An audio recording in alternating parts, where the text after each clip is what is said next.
আমি জঙ্গিপুর থেকে আসছি, আরো অনেক কিছু বলার ছিল।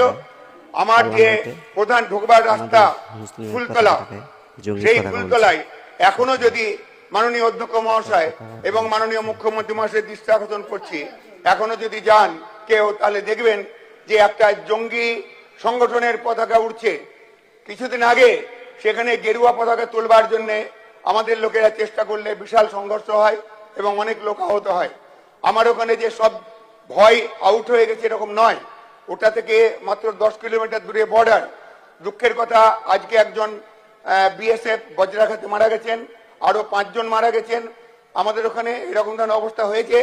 তো সেখানে এত ক্রিমিনাল ওখানে আছে যারা লুটপাট করে এখন আরামসে আছে। এদের যদি আমরা একটা ব্যবস্থা করতে পারি তাহলে আমার মনে হয় অনেকটা ভয় ওখান থেকে দূর হবে।